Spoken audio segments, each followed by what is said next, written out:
we know who isn't going anywhere. That is Bret Bielema, the Hogs coach, subject to an awful lot of rumors on Wednesday regarding the open position at University of Nebraska. Of course, the Cornhuskers just parted ways with former SEC coach Bo Pelini. Chris Slow from ESPN spoke to Bielema and paraphrased, well, talk to Bret. He's not going to Nebraska, that he's all hog. Love that, all hog. And he expanded, Slow continues, that Bielema has worked too hard to get the Hogs program to the point where they can compete in the West to bolt now. Missouri, a big underdog Saturday. So what? That's familiar, and it's comfortable territory for them. They've been an underdog in 6 of their 8 conference games this season. They've won 5 of those.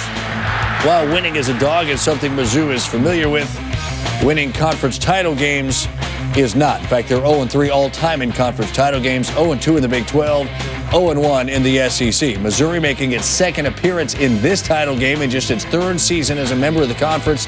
That's as many appearances as Mississippi State, South Carolina, Kentucky, Vandy, Ole Miss, and A&M have combined. Speaking of Missouri, let's get you back to Atlanta. Here's Gary Pinkel from Friday.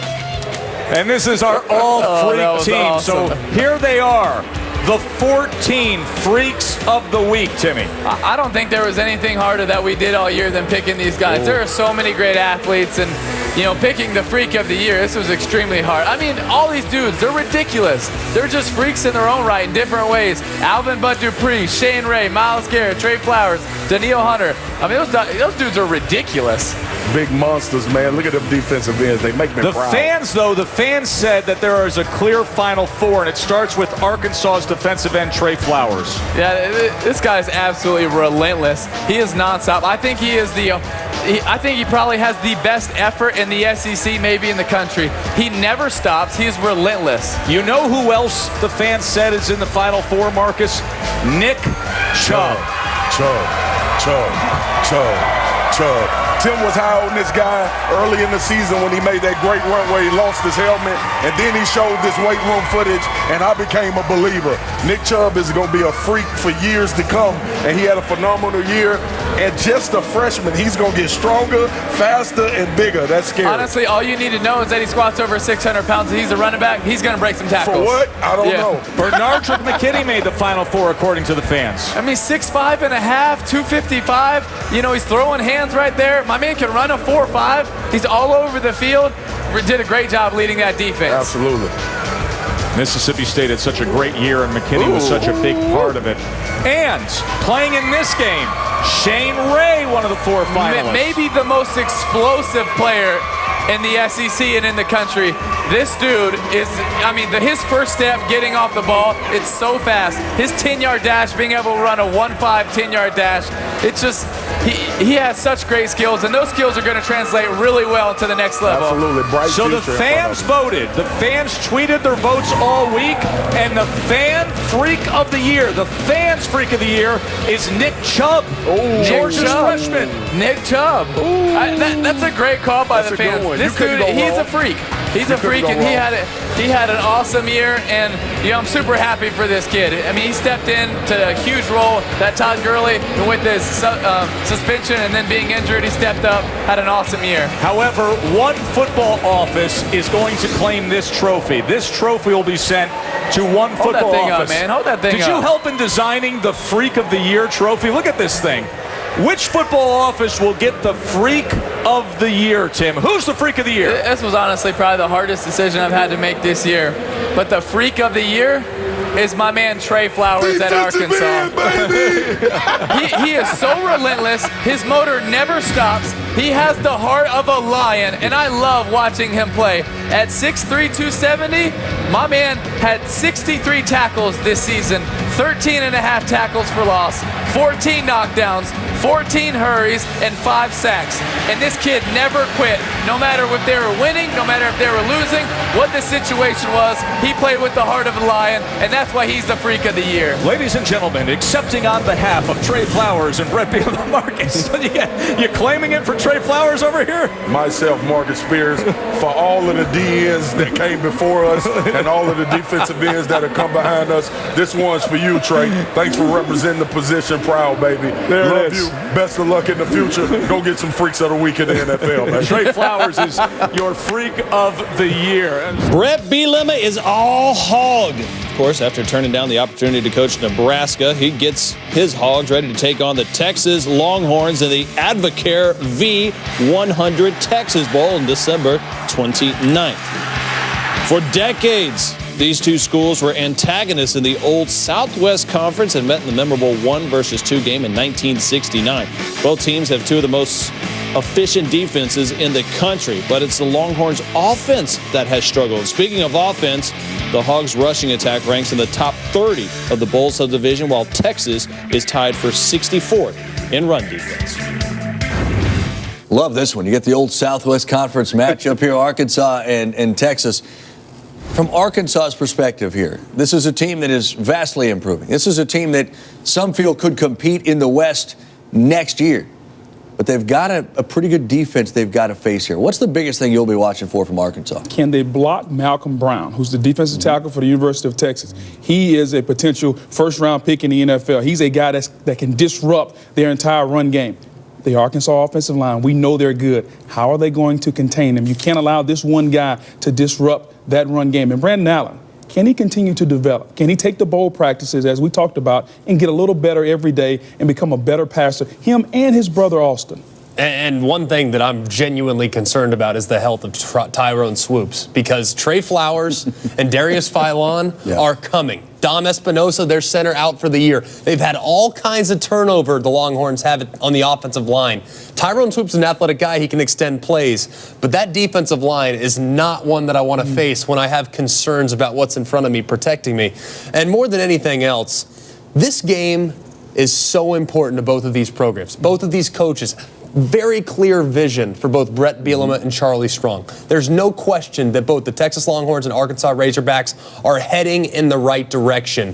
Which one will have a speed bump? Whoever loses this game could lose some traction going into the 2015 season. No doubt. And if you look at both of these teams, they kind of mirror each other. Charlie Strong went in there and said, look, we're going to make this a physical thing. The mentality of this football team is going to be physicality. That's what we're going to hang our hat on. You can see it starting to pay dividends on defense. Right now, defensively, they're the number one defense, total defense in the Big 12. So you're seeing that in a league that throws it all over the park. So they're playing really good defense. They're struggling offensively. No doubt it is going to be a train wreck trying to block some of those defensive linemen with Philon and Trey Flowers. But the bottom line is what's going to be interesting in this game, old Southwest Conference matchup like we talked about, this will be the old physical two teams that hang their hat on it, get after each other. It's going to be really interesting. And Arkansas's defense, to me, is one of the most improved defenses in the country, period. And we've talked about recruiting and how it plays an impact. The game for Arkansas against Texas Tech, that was huge in recruiting. Multiply it by about 20 now, because you're going up against the premier university in the state of Texas, a place where you hang your hat on in the recruiting field. This is a big, big game for Bret Bielema, and you have to assume that his guys are going to be incredibly excited to play it. All those extra practices, too, for this team, which is still relatively young. They lose Trey Flowers, but a lot of pieces back here. Big opportunity to emphasize what you want moving into next year. People didn't think Arkansas would have this opportunity, and here they are. Huge, because we know right now, if you're looking at 2015, the Arkansas team has to be one of the quote-unquote favorites in the West. They're going to be young. Austin Allen will be back. That defensive line. There is Philon. Right now, he might be the premier defensive tackle in the conference next year. So it's going to be really, really interesting to see how the young players develop, and can the offense continue to evolve. I want to see if, because later in the show, you guys are going to rank the most intriguing matchups featuring these conference teams. You better have that one high. You guys got to have that one high. Peter? Number 4, old Southwest Conference.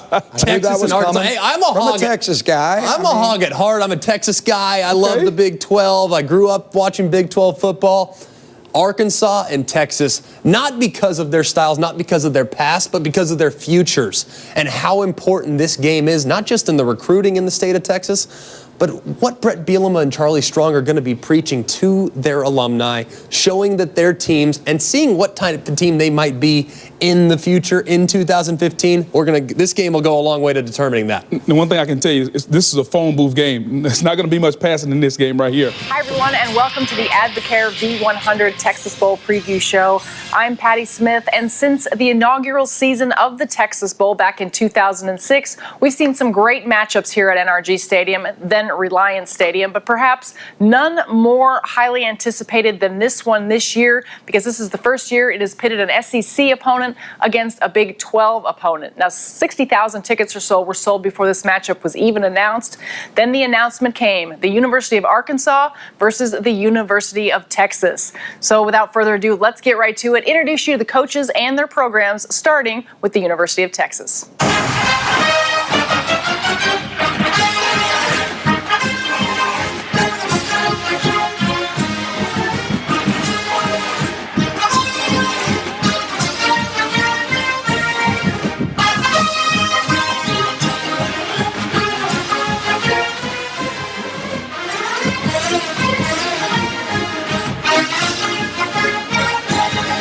Well, you think about the Texas and the Arkansas game, and it's had been played for so long. And you look at two Southwest Conference opponents, and the 1969 game is so memorable because it's 1 versus 2.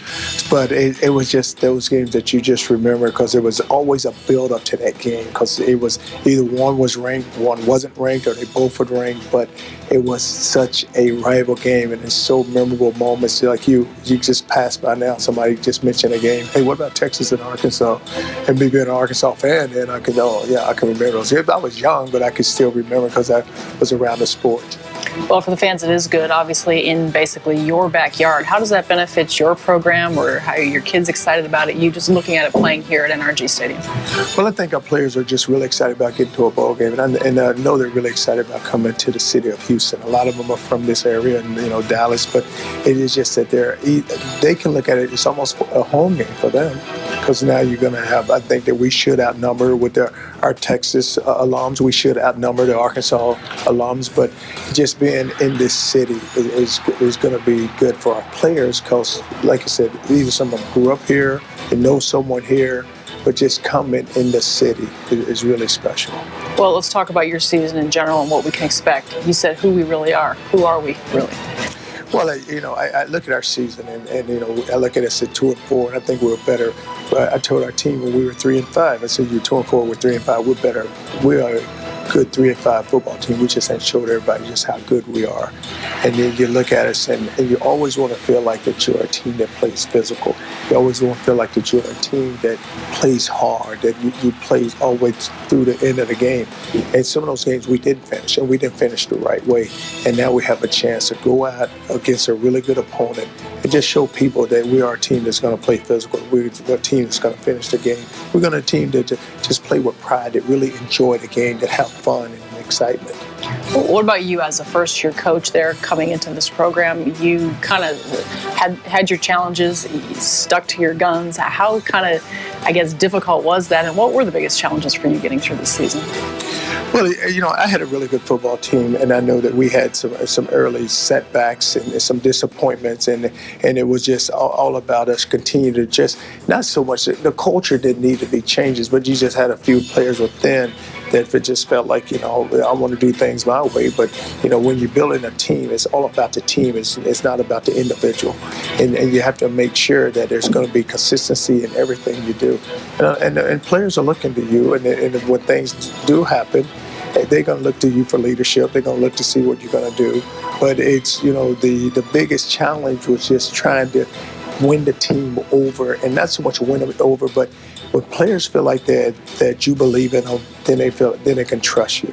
But you have to get them to believe in you, and knowing that you believe in them also. So it's a two-way street. They're gonna believe in you as a coach. You have to believe in them as a player, and then the trust factor is built. And so once the trust factor is built, then you can get your team headed in the right direction.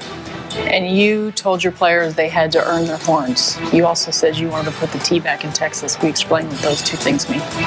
Well, let's talk about putting the T back into Texas. We talked about toughness. We talked about togetherness. We just talked about just being a team. And there's just things that you have to really, because what happens with so many college athletes, they're just so individually driven that they don't really worry about the team. They just worry about themselves. And in order you ever win, and just watch it happen this season with our season, you have to win as a team, because there's no one who's going to ever win as an individual. So the toughness part is just that we want to be a tough football team, right? And that you show the toughness not only on the field but off the field. Go to class, just do the things that, if you feel like it's hard for you to go do it, just go do it. It's very simple. Just get up and just go to class and just show the toughness on the field and off the field. And then, but it was all about us just earning everything. It's all about hard work and just earning it and making sure that we work hard enough where we do earn our rights. Let's get down to the X's and O's of the matchup a little bit, starting with the biggest challenges that you think Arkansas poses for your offense. Well, Arkansas is a very physical football team, and you look at, they had 2,000-yard rushers. They have their offensive line is one of the biggest in the country, and they've done a really good job on defense, where they've shut out LSU. They shut out Ole Miss. They played Alabama real close. They played Texas A&M very close. But it's a team that is very physical, and it's going to be a very physical game for us, and it's going to be won at the line of scrimmage. So it's going to be our matchups. It's going to be up front. It's just going to see if we can tackle the backs, if we can play well enough. We're up front where we have to win the battle, and it's going to be won in the trenches. Tyrone Swoops has been, we've seen great flashes from him. He's been up and down, a little inconsistent at times, but just what you've seen from him, how he's matured, and what you expect from him in this game. Well, Tyrone has been inconsistent at times, and he's been up and down. And if he just ever settles down and just execute the game plan, and what Tyrone needs to understand is that we don't need a great play. We just need him to manage the offense. But we need everyone else to play better around him. And because you're looking at a quarterback where we end up losing our starting quarterback in the beginning, then Tyrone comes in.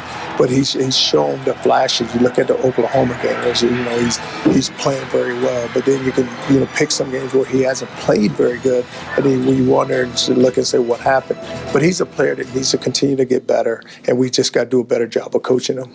Well, definitely a solid first season for head coach Charlie Strong, and no doubt we'll be seeing a lot of burnt orange out here at NRG on game day. We've heard from Charlie Strong and the University of Texas Longhorns. Now let's hit the other side of the ball, and that is Brett Bielema and the Arkansas Razorbacks.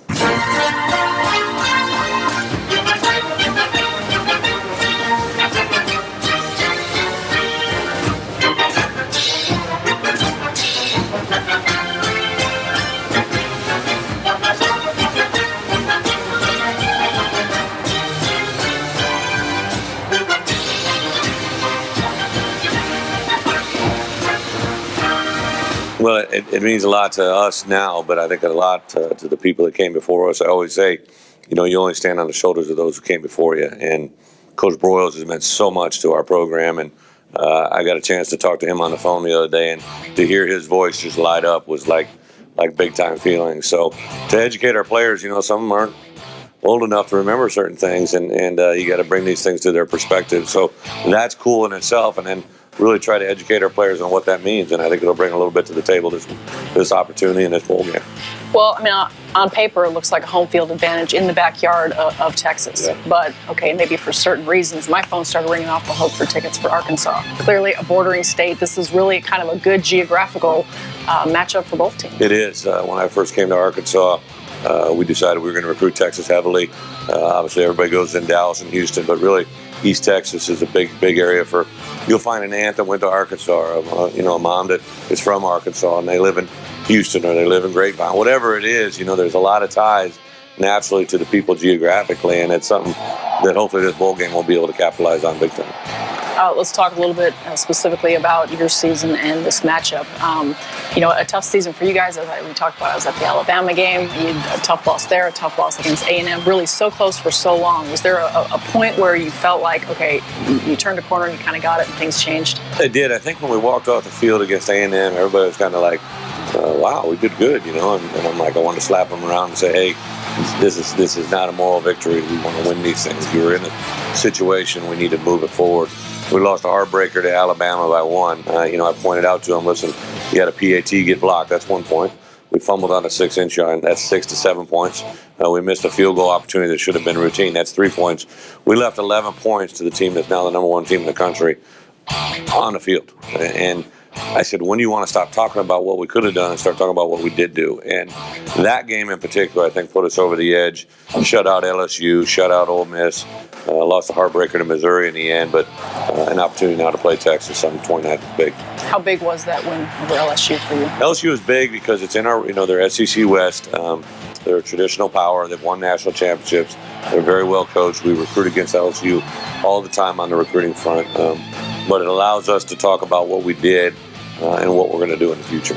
So looking at Texas, let's go both sides of the ball. Looking at their offense, from your defensive perspective, what are the challenges that they pose for you? Well, they got a quarterback that can do a little bit of everything. He obviously manages their offense well since he's taken over.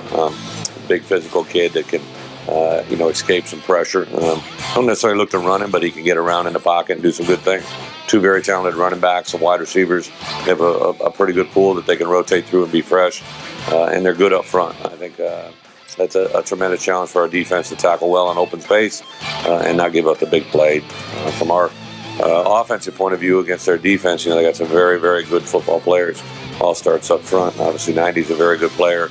Got some big physical linebackers that I think, can do some special things. The part that I see with their defense is they don't do a lot. They do a fair share of what they do, but they're not trying to create anything or, trick anybody. They're just playing solid football, lining up. They're staying on their feet. They make tackles, make good plays. Talk a little bit about your running back tandem. Obviously, highly publicized. Everyone knows a couple 1,000-yard rushers and how they complement each other. Yeah. I think Alex Collins, Jay Will, 2 only teammates to have 1,000 yards on the same team at this point in college football. So that's something to be said for that.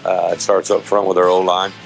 We call them the Big Uglies. They do a good job up front. And then we've got some tight ends and wide receivers that are doing some really good things. So it's a combined effort of everybody across the board, and hopefully a little bit more things to come. You talked about it's Arkansas against Arkansas. You like to go out there and game plan and kind of just do your own thing. But do you, heading into this one, is it a different game plan because it is a bowl game, or because you want to maybe do different things, or do you kind of stick to what you've always done? Well, I think obviously we don't want to give away game plan, but I think that in bowl games, have a little more time to be more creative. But for us, creativity a lot of times relies doing the same things over and over. We just might maybe put a new skirt on it. It's the same thing, same day for us. We like to establish who we are mentally and physically. We'll get some guys back in the passing game that'll help us be healthy for this game, which allows us obviously to throw the ball better. But I think overall, you have 2 teams that believe in the same thing about being able to run the football. It's a different style maybe, but the same theory. And then I would say the biggest thing is to play error-free. I think that's a big part. In today's world, the hurry-ups and all that stuff, they're trying to get you to screw up and rather trying to make you execute better than they do. So that part remains a constant. Well, 2 very different coaches with very different styles. Charlie Strong, kind of a laid-back guy, and you see Bret Bielema, a lot of energy. In fact, he even joked at the press conference he maybe had a few too many AdvoCare sparks. So a lot of energy coming from him, and we look forward to the matchup. Joining me now, president of the Houston Texans, Jamie Rootes, the man behind all things Texas Bowl, bringing in the event here. And I know you're especially excited this year with this big matchup between the SEC and the Big 12. We've been talking about it for a while now. Well, it's been a transformational year for the AdvoCare V100 Texas Bowl, with over 61,000 seats sold before we knew who the teams were. Our fans here are smart. They knew when we got Big 12 and SEC selecting where we are that we were going to be getting good, really good teams going forward. So they got behind it. It's a testament to the fan support here in Houston. Well, yeah, no doubt. I mean, everybody was talking about this before the teams were announced. Now that they are, you get UT, you get Arkansas. You kind of think it's going to be very Texas-driven and very burnt orange here because it's in their backyard. Right. Not the case. I mean, I'm getting more requests, and Arkansas being a bordering state, I guess. I don't know, but there's a lot of Arkansas fans coming to this one as well. Well, we talked about the Texas Bowl when we first set it up. The vision was to create a celebration of the culture, heritage, and football tradition of the Lone Star State. And you put the Longhorns in there. That's great to begin with. But you have a over century-old rivalry between these two teams. They've played 77 times. Two teams that have large and loyal fan bases, national brands, two teams that ended the season in great fashion, with UT winning 3 of 4 down the stretch and against conference opponents. And you look on the Arkansas side, and 2 of 3, and they beat LSU and Ole Miss. I mean, their arrows are pointed straight up. We've got prolific rushing attacks on both sides of the ball and 2 great defenses. So it's going to be a tremendous game. We really couldn't have drawn up a better matchup when we started this than to have the big shootout resurrected here at NRG Stadium. Yeah, absolutely. And, there's so much that goes into the week. It's not just about that game. The kids are involved in a lot of things. The players are. Talk a little bit about what they'll be doing throughout the course of the week, and maybe what fans can participate in or expect to see. Well, when we started the Texas Bowl, we wanted to operate on a BCS level and created a number of signature events and elements that the student athletes and the traveling parties that comes in from the schools they love. It starts with Rodeo Bowl out at George Ranch. We have our luncheon on the Saturday before the game, which will be a packed house, sold out, an opportunity for fans here in Houston, if they have tickets to that, to get to know the coaches and to get to know the players. There's lots of opportunities for the traveling party to get to know Houston, and the belt buckle that we provide to them, they love. But the Rodeo Bowl really is the signature of it. It was rated as the best bowl week event in college football, so we really work hard to make sure that their time here in Houston starts out right with the Rodeo Bowl. And they also spend some time doing some pretty cool things in the community. The beneficiary to all this is the DePelchin Children's Center. Just tell us a little bit about what they do there and how much they will and have in the past benefited. Well, what we hear from the players is that's really an impactful experience for them, an opportunity to go see these children in foster families and interact with them and just know that they're giving back to Houston. It's not just about playing a football game, but it's making our community better. They make a positive impression when they go over there, the players, the cheerleaders, the mascots, and we've been able to generate a tremendous amount of financial support for DePelchin through the game. We're approaching $1 million in cash after this game. Not quite there yet, but that'll be a great threshold to cross in the next year or so. And the promotional hunt was in failing health at the time. He was such a tremendous impact on my life and has done so much for the game of football in Texas and across the country. We thought it'd be great to establish a recognition of Texas football heroes through the Gridiron Legends. Lamar Hunt was our inaugural member. In the last segment, we heard Houston Texans President Jamie Rootes talk about the importance and the history of the Gridiron Legends that are honored here at the Texas Bowl. So again, without further ado, let's introduce you to this year's class. Andre Ware, 1989 Heisman Trophy winner from the University of Houston. Charles Alexander, LSU running back from Galveston. James Street, two-sport star from the University of Texas. Robert Brazil, linebacker of the Houston Oilers. Joe Washington Sr., legendary high school football player and coach from Rosenberg. These are your 2014 Advocare V100 Texas Bowl Gridiron Legends. It meant a lot to me. I'm originally from Galveston, Texas. Went to college at LSU and received several honors at LSU, but to be honored in my home state, to me, it's a big deal. It's outstanding. It's a big-time group, and first of all, being from the state of Texas, that's where you want to have, if you're going to have any success, you want to have it at home, and then to be recognized in this capacity is awesome. Andre's from Dickerson, Texas. Robert Brazil, I played against Robert when he was with the Oilers. It's just a great group to go in. Joe Washington Sr., great coach in Beaumont, Texas. So yes, it was a great honor to be around those guys and to fellowship with. Since 2006, more than 50 football legends have been honored at the Texas Bowl for their contributions to football in the state of Texas. And this year's class is especially proud to be a part of the first ever matchup between the Big 12 and the SEC. I've been a part of this game for a number of years, and you've had some good matchups, and you've had some matchups that you'd like to see differently because of the conferences and when the bowl game was established, and certainly trying to grow it each and every year has been a challenge. But when I heard or got the email that the Big 12 and the SEC, they were going to be the matchup going forward, that's when you get excited, because you know you're going to have two quality teams from two outstanding conferences on the field. And you get the double dip really this year when you get Texas and Arkansas from the SEC and Big 12 respectively, but both teams I played against way back when I was in the Southwest Conference, so it's a throwback game for a lot of fans. There's a lot of history to these two teams and playing one another, and two outstanding coaches to go along with it. And once you're labeled a legend, it's only natural to occasionally look back and reminisce about those glory days and those games that a player never forgets. Well, from Texas, I wanted to beat the hell out of them every time we played them. I wanted to go to school there. That's where it started. And when I was being recruited, not as a quarterback, but a defensive player, a defensive back, and all I wanted was an opportunity to play quarterback. And if it didn't work out, I would have gladly moved to another position. But that's where I wanted to go. I was set to go there from the time I was probably 6 years old. I wanted to go to Texas, and luckily I wasn't lied to get me there. I was told the truth that they were going to move me to defensive back as soon as I got to campus. I thanked them for recruiting me and moved on. And I think things worked out well at the University of Houston. But every time we played them, it started with 60-40, 66-15, and then 47-9 before I actually left school and went on to the NFL. But I tried to put one on them every time I got the chance. I had an opportunity to play in two. The first bowl game was in El Paso, Texas, the Sun Bowl.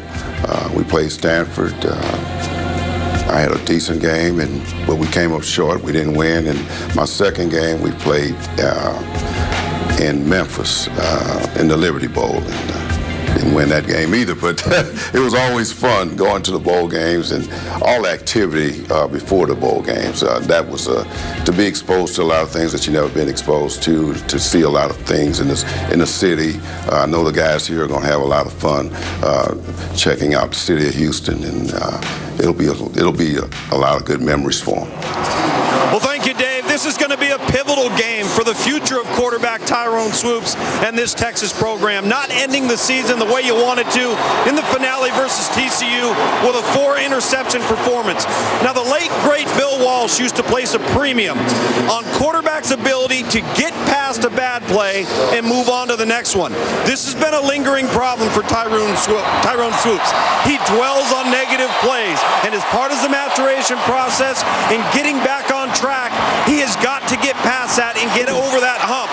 The off-season competition at the quarterback position for Texas is going to be critical to the long-term fortunes of Charlie Strong and this staff. This place is rocking, a full house here.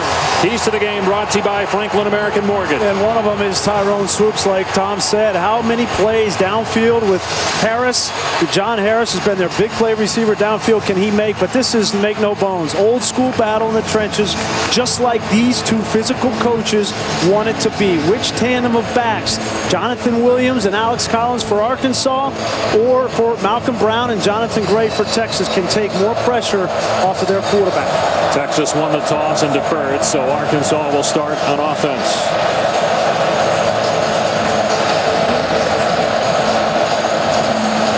Nick Rose kicks it off. Alex Collins from the 3. And Collins gets to the outside of the 20-yard line, and a great tackle at the 22. 163 attempts. Second down and 12. Allen on the rollout and throws into traffic, but what a catch made by Keon Hatcher for a first down. Texas started 2-4. They're 3-5 entering November. They finished 6-6 as Malcolm Brown gets dumped in the backfield by one of the best players in the SEC, period. SEC, the first at Arkansas in over a decade to take home that honor. Swoops on the rollout, being chased, trying to stiff arm, and throws it away as he gets outside the pocket. Arkansas will not come after him, but there's late pressure and Swoops goes down. And it's Philon. 10.5 tackles for a loss during the regular season. Second team All-SEC, and boy, is he quick. Well, Dietrich Wise, he's right here. He's just going to run a stunt inside, and here comes Philon. They love to do this, Arkansas up front. This is hard to block. If you don't have enough time to work on that as an offensive line and experience, you get a guy like Philon coming on a TE stunt like that, and it's going to be trouble. State A&M Missouri by 7 points apiece. Here's Collins, nice move. Makes 2 guys miss, and then drives to the 38-yard line near the first down. The quarterback this year only allowed 13 sacks. Over the middle, it's a catch and a first down. Then the ball is fumbled and it's picked up by Hunter Henry, and he takes it inside the 20-yard line. They go zone and they get a stop. 32-yard field goal try is good by Adam McFain. Just his 9th attempt of the season. He's 7 of 9. Now on the year, Arkansas with a 3-0 lead. A pair of legendary coaches, Frank Broyles and Darrell Royal. Broyles was at Arkansas for 19 years as the head coach. Won that 1964 national championship where they beat #1 Texas in Austin that year, 14-13. Darrell Royal won 3 titles in 20 years as the head coach at Texas. It's not just Dave and I need to agree. Although I'd like to agree with you. So you do agree, okay. Swoops on 3rd down, lobs it to the middle of the field to Daje Johnson, who starts running backwards and loses 10 yards. They were trying to set up a screen on the weak side, and when you call a tunnel screen like that was going to be to Daje Johnson, you can't hold the ball as a quarterback because all the timing gets. But so far, Texas up front has been up to the challenge. Here's Jonathan Williams. That offensive line does a great job blowing Texas rather off the ball. The game of the century, December 6, 1969 in Fayetteville. President Nixon flew in for the game. The Longhorns were down 14-0, but they scored 15 points in the 4th quarter. And Nixon declared Texas national champions by giving them a plaque. Controversy ensued because Penn State had chosen to play in the Orange Bowl, so Texas played Notre Dame instead of the Cotton and won. You can see the entire story of the game of the century on ESPN Films presentation of Nixon's National Champs when it airs again Wednesday night, 9:30 Eastern on ESPN2. That's uncanny. He's got that twist. Now, he was talking to you, so what were you saying to him? Here's a deep ball by Allen going for a touchdown, and it's pulled in. Demetrius Wilson with his first touchdown of the year.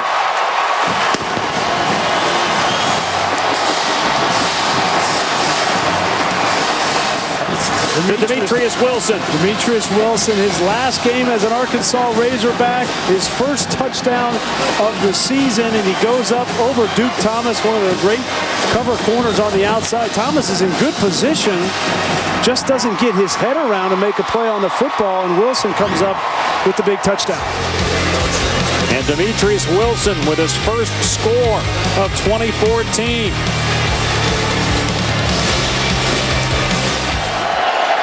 Texas backed up inside its 5, and they fumble the ball on the goal line. It's loose in the end zone.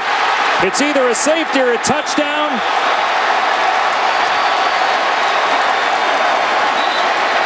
And it's 6. Touchdown, Arkansas.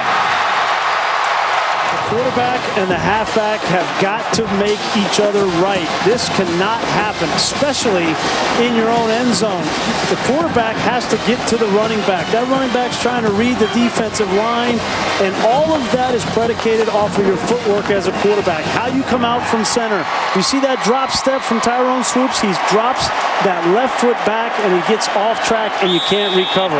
The little things for young quarterbacks are so important. Play clock winding down, and here's a little shovel pass. Johnson is taken down in the backfield. Rose kicking it deep. Here's Collins on the return. Collins past the 20-yard line, past the 30. And finally brought down just short of the 40. Play clock is down to 1. Allen in the pocket, steps up, breaks a tackle and gets the first down. Inside the 35 to the 34. Only 5 picks, 19 touchdown passes, including 1 today. He's got time here to throw, and wide open inside the 20-yard line, and down to the 10 is Drew Morgan. Stepping up is Allen, and wide open in the back of the end zone is Keon Hatcher for the touchdown.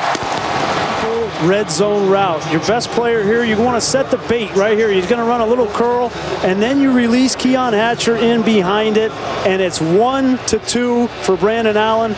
If the tight end's there, bang it to him. He gets double covered by Texas. Great read by Brandon Allen, and Keon Hatcher, an easy touchdown back of the end zone. Just well done. Knowing your personnel, knowing who's going to get the most attention, not locking into one receiver. Brandon Allen stepping up in the pocket to buy time and an accurate throw. That's well done by Arkansas. 16 seconds remaining. Swoops in trouble. Flowers in the backfield on the snap, and down goes the quarterback. Join you from the Rose Bowl for the halftime report.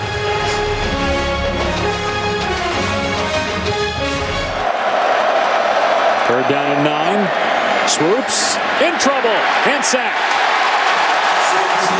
Depending on, take a look at Flowers. He's on the right side of the screen. He beats the tight end and the back.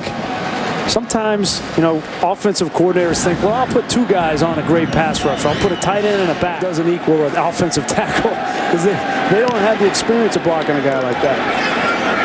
This is returnable here for Cornelius. And he finds a gap at the 50-yard line. Cornelius inside the 40. Wrapped up at the 35. Play clock at 1. They just get it off and run Collins. And another huge hole between the tackles. Collins pushed a teammate out of the way. And he got close to 10 yards. Kill it. But he missed from 32 yards, and it remains 24-7. Now Swoops, the running back out of the backfield. Brown gets drilled. There's a penalty marker down. 3rd and 17. Swoops rolling right in trouble. Look out. Gets rid of it. He was outside the pocket. There was a receiver in the area. Darius Philon was in the backfield again. Philon and Flowers have been terrors tonight for Arkansas. They've been terrors all season. You ask any offensive line in the SEC and in that SEC West, and there's some good ones with Mississippi State, Alabama, Ole Miss. They'll tell you that this team up front with Philon and Flowers is one of the better defensive fronts in the SEC. Once they get some perimeter skill. Swoops in trouble, gets rid of it the last second. Incomplete. It's 4th down. Paperwork, but has not announced his decision yet whether he'll go pro. Allen on 2nd down, wide open for a 1st down inside the 40-yard line. SEC didn't earn it, and this year I think he's earned the respect of a lot of coaches in that conference. Allen rolling out, fires, and that's an excellent route. Hatcher made it just past the 1st down marker with Arkansas on top of Texas 24-7. Brandon Allen has been very solid. 2 passing touchdowns, no turnovers. The defense with 3 sacks. They have a touchdown. Texas's offense has a touchdown, but only 29 total yards. They have more penalty yards than they have yards total offense. They're going to hand it off, and it's going to be a 1st down to the 3-yard line for Jonathan Williams. But it's 1st and goal from there. Williams again. And Williams looked like he was across, and he is. Touchdown, Arkansas. And if it stands, that would be the worst in school history. I don't know much about Southwestern, but apparently in 43 they had a good D. They held Texas to 50 yards. Well, this is about as bad as it's been. Yeah, but this is a good defense they're going against. And Sean Watson, the offensive coordinator, was talking with him last night. We talked about the decisions that need to be made. Tough decisions on the offense for Texas. Obviously up front, they have not had the health that they needed on that offensive line. But the real question is this man right here, Tyrone Swoops. What's going to happen after this game? That is tough to overcome.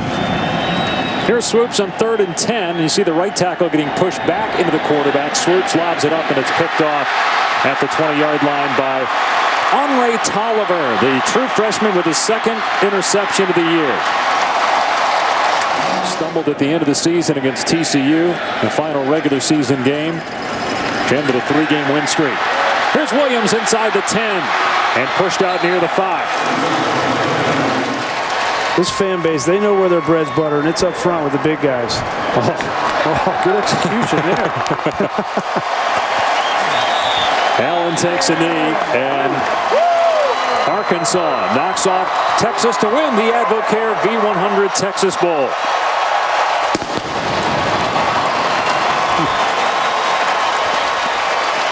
Arkansas shuts out Texas in the 2nd half. Gives up just 59 yards and 7 points. Well, and it's something to build on if you're Arkansas. I mean, this is a season to be proud of. They got some great leadership. Brett Bielema's got to be happy with the momentum outside of that Missouri game at the end. You know, to shut out LSU, to shut out Ole Miss, and play like this is impressive. Our final score from Houston, Arkansas 31, Texas 7. Coming up next, it's SportsCenter. And for live coverage of the post-game trophy ceremony presented by Capital One, you can log on to ESPN3. For Brian Gracie, Tom Luganbill, our entire outstanding ESPN crew, I'm Dave Papp. So long from Houston. SportsCenter is coming up in 15 seconds.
Well, let's talk about staying in defense, I guess, the D-line. I'm guessing Alabama doesn't need a lot of help there. Not a lot of help there. They're very deep, they're very thick, but I will go with the Arkansas Razorbacks. And it's not necessarily because they have a lack of talent.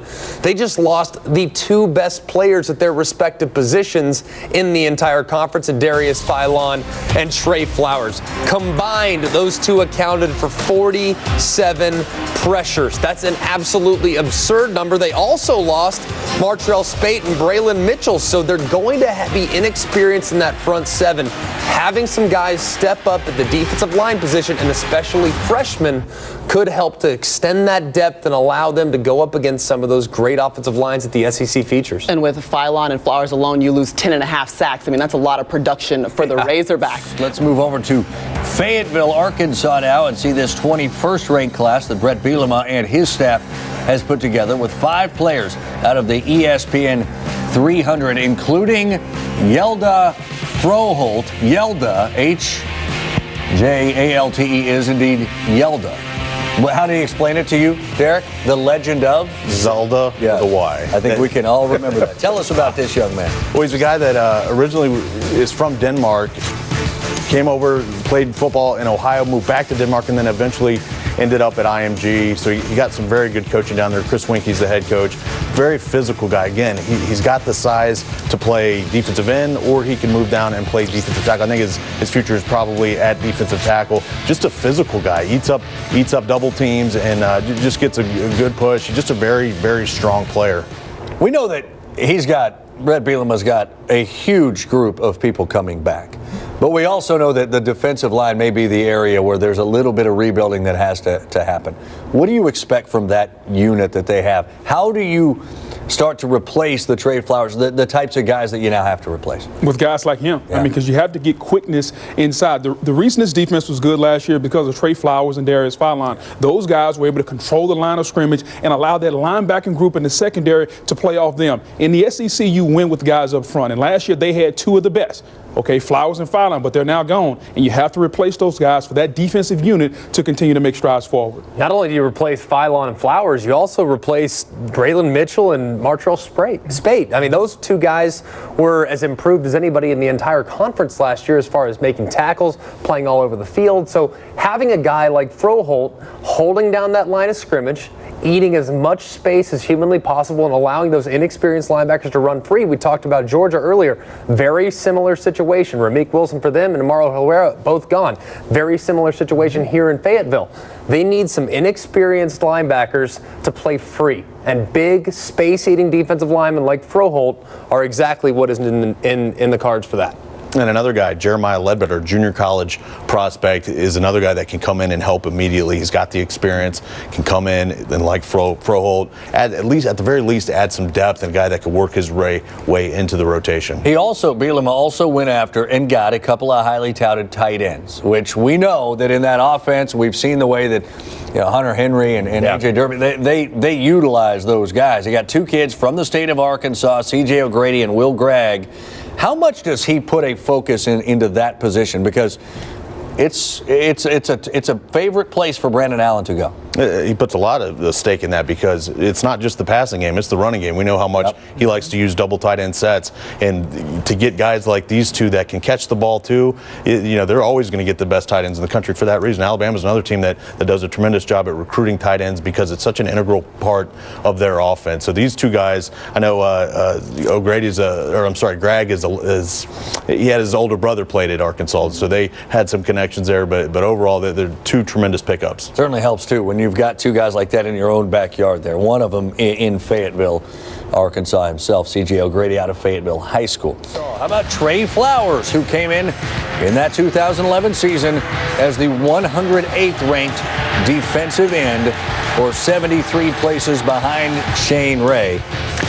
And he will do just fine at the next level, no doubt about it. Time to bring in a man who coached Trey Flowers at Arkansas, and we saw great strides from that Arkansas program. Brett Bielema joining us right now.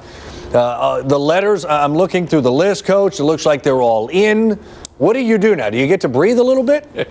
No, we do great interviews like this, Dark. Yeah, besides that, we actually have a little celebration later today. We'll have a big signing party in Fayetteville with all of our fans, get about 400 or 500 people here. Then actually tomorrow we do the same thing in Little Rock. We'll meet as a staff a little bit, but they've been grinding so hard as a staff. I usually give them from Saturday morning until the following Sunday a week off to kind of just get reacquainted with their family, get back, relax, and then we'll hit the ground running after that. All right, so let's start with your highest ranked guy according to ESPN, defensive tackle Hjalte Froholt. There have been some conversations about the pronunciation of the first name. Hjalte is what you understand, correct? Correct. Okay, Hjalte, great. Tell us. Hjalte Froholt, Yes. from Denmark. It's a story that's very unique, but actually very, very common now. A kid came over, was a foreign exchange student in Ohio. We got wind of him, saw him on film, really liked him. His early competition, we got down to Ohio State. It was Michigan. It was us, Florida. He came over with his father first and had a chance to tour through all those schools, narrowed it down to 2 or 3, and then eventually chose Arkansas. And the neat thing about Hjalte is he's from obviously Denmark, but went to school his last year in Florida, so he's had 2 of his 4 years of high school football. Very accomplished player. He's already on campus and is making a little bit of a name for himself. Given the guys that you are losing, we know you're getting a huge chunk of this team on both sides of the ball back, but on that defensive line, how hard did you have to push at that position? It was. We actually, after we knew obviously that Trey was leaving, a little surprised by Darius, wishing the best of luck, but probably could have stayed another year. But the fact is, we had to find some more players, and we signed a very big defensive line class and a strong O-line class, which is what I really believe in building a foundation. Coach, is this team ready for very high expectations that they're going to have coming up? I think in combination with the players we have on campus, addition of the 2 new coaches we brought in that I think are going to give us a chance to, go to higher heights, it's really going to be an exciting time. I can feel it already. I was driving in this morning at 5:45, saw 10 of our guys running through the parking lot to go for a AM conditioning session. So I know the eagerness is there with our guys. They're really excited about what's coming in front of us. Bret Bielema, head coach of the Arkansas Razorbacks. Coach, congratulations on a great signing day, and I don't know if you get any time off, but enjoy whatever it is. I appreciate it very much. Thank you. Woo pig. There it is. And it's been a good day for him. I mean, it has. It's the 21st ranked class nationally. They address needs, right? Defensive line needs. He talked about it. Do you think, Derek, that they were able to do that with guys like Yelda Froholdt? Absolutely. Him and Jeremiah Ledbetter, the other junior college defensive tackle, both those guys are physically ready to play. You see right here, just a very powerful, impressive athlete. And he's got great size, still raw. He's still learning the game of football. Goes to IMG Academy down in Bradenton, coached by Chris Winkie. So they have a tremendous coaching staff there, very similar to a college environment. So he's getting used to it, and just has a tremendous amount of upside, and a very, very good pickup for Arkansas.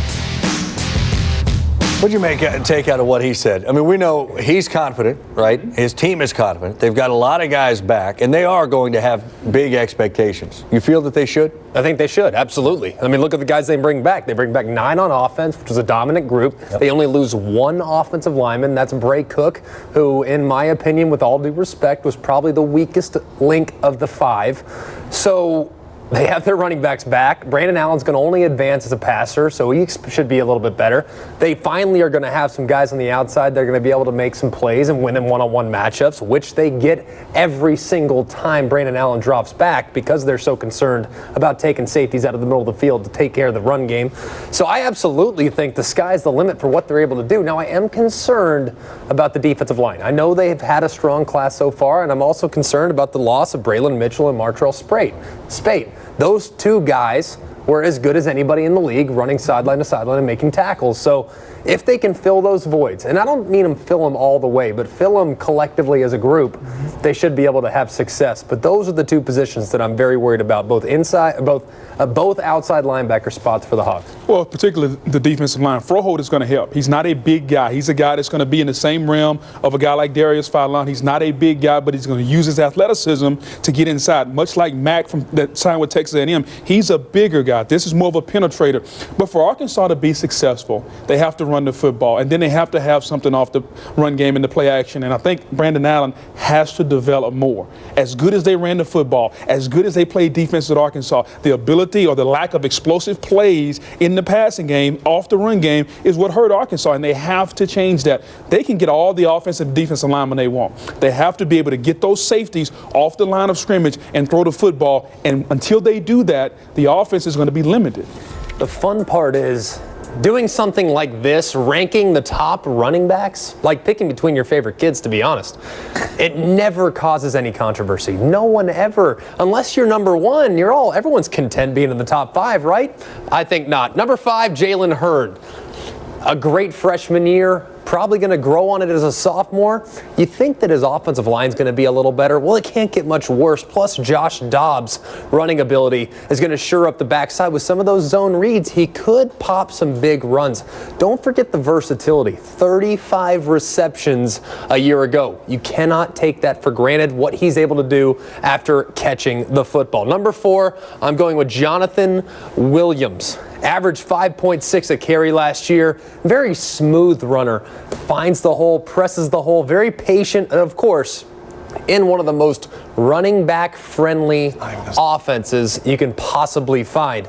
Number 3, Leonard Fournette. And I know LSU fans are going to say, why is he 3? He should be 1. Well, he's 3 because he showed me something towards the end of the season. Now, where was he in the first few weeks of the season? Now, I love the 3 touchdown performance against Notre Dame. Will he be that guy every week? He's huge. He's massive. He can run downhill. I only expect him to get better. What he needs is a passing game. Someone to take the pressure off, take a safety out of the box, force them to play a soft zone coverage so he can find some running lanes. Right now, he's a one-man show for the offense for the Tigers, and that reason why his production could be down just a little bit because of the lack of a passing attack and the lack of a threat of beating them through the air. At number 2, I'm going to go with Derrick Henry. Could this be a situation like 2011? I know Alabama, they never want to give one running back the lion's share of the carries, but in 2011, their hand was forced. Trent Richardson, 283 carries that year. This year, Derrick Henry, could this be a situation like that? He has the body type, 240 pounds, where he can carry it as many times as you do so please. Will Lane Kiffin feature him now that Amari Cooper has since gone on? Breaking a new quarterback, you have to assume they're going to lean on the running game. And number 1, there are so many good options here, but one reigns supreme. Nick Chubb. Do I really need to go into how many stats he had last year? How many yards he had? The performance he had in the Belk Bowl against Louisville was off the charts. And he's only going to get better. The offensive line returns 3 out of the 5. Their quarterback position, I don't expect much of a change there in production, as much as I appreciate what Hudson Mason was able to do. Bryce Ramsey, Jacob Hart, Fountain Bata, they are all going to be able to fill in and do exactly what Hudson Mason did. Now, the concern with the wide receivers is a little bit alarming. Will they be able to play a very tight coverage on those guys, press it up because they're not concerned about guys beating them deep? I don't know. We'll find out. But I'll take my chances with Nick Chubb. The guy who would have finished 6th here, Alex Collins. The reason he's left off the list, fumbles. 7 lost fumbles in his career. He's only been there 2 years. Will that trend continue? He needs to make sure he's high and tight with the football. But from a talent standpoint, Alex Collins should be in your top 5. Those are your top running backs in the SEC in what has become the absolute best position in the conference. I think that's a guarantee. News is going on in college football here in this conference, and that is the fact that Arkansas has given Brett Bielema a 2-year contract extension, keeping him at Arkansas through 2020. Bielema will receive a raise of nearly $1 million a year, as he'll make an average of $4.25 million over the 6-year deal.